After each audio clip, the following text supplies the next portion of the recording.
এটা দিছে তো দুইটা একত্রিত করে আজকে আমি এটা খাবো। এটাও বিসমিল্লাহির রহমানির রহিম।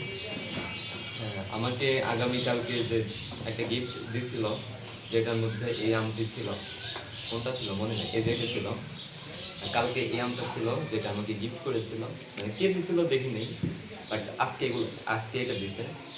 তো যারা দিছে তাদেরকে আমি চিনি, আমাদের এলাকার ছোট ছোট বাচ্চারা আমাকে অনেক ভালোবাসে, মহব্বত করে। ওরা আমাকে প্রতি সপ্তাহে কিছু না কিছু দেয় আর কি। তো কালকে এটা দিছে, আজকে এটা দিছে, তো দুইটা একত্রিত করে আজকে আমি এটা খাবো।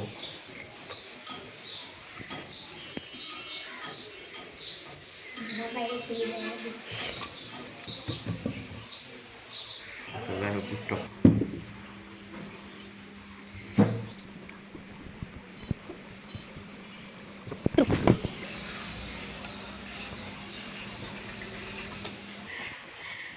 আম এখন মোটামুটি বড় হচ্ছে অনেক, তবে এখনো আমে কুই আছে। আমাদের গ্রামীণ ভাষায় এটাকে কুই বলে, গ্রামীণ ভাষা বলতে আঞ্চলিক ভাষায় আমাদের এখানে এটাকে কুই বলে। এখনো আমের আটি, এটাও আঞ্চলিক ভাষা আটি। আমরা আমাটি ভেপু পড়েছি ক্লাস 10-এর বইতে, তো ওই রকমই।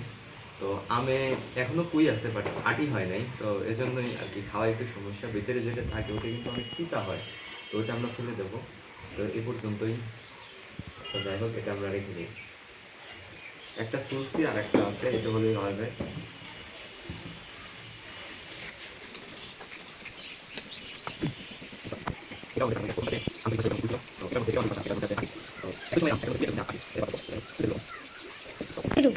আম ছোলা হয়ে গেছে। একটার মধ্যে ছিল আটি, সরি, একটার মধ্যে ছিল কুই যেটা আপনারা দেখেছেন। তো আরেকটা দ্বিতীয়টার মধ্যে ছিল হচ্ছে আটি, এই যে সেই আটি। তো আমাদের আম অনেক হয়েছে, দুইটা হিসাবে অনেক আম হয়েছে। দেখা ওইদিকে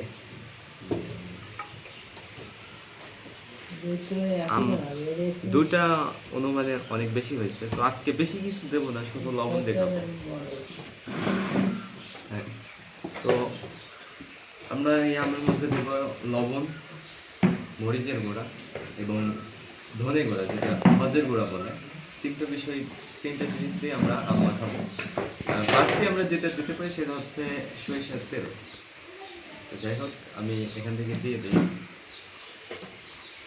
তিনটা জিনিস মিক্স করে আছে এখানে, আমি দিয়ে দিই।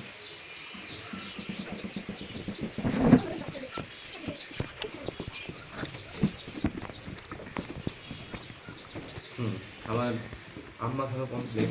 তো দেখেই যেতে ইচ্ছে করছে, ক্যামেরা দিয়ে দেখা ওইদিকে। সুন্দর চিপসের মতো হয়েছে, হ্যাঁ সুন্দর। এই হচ্ছে আমাদের ফাইনাল রেজাল্ট। তো একটা বিষয় আপনাদেরকে দিতে পারলাম না, তো আপনারা বাসায় ট্রাই করে খাবেন। আপনারা খান আমি জানি, তারপর এটা দেখানো ঠিক না। তো আমি খাওয়া শুরু করি। বিসমিল্লাহির রহমানির রহিম।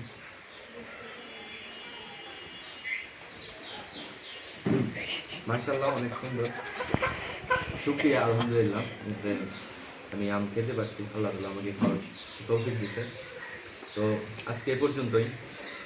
সকলে ভালো থাকবেন। আসসালামু আলাইকুম।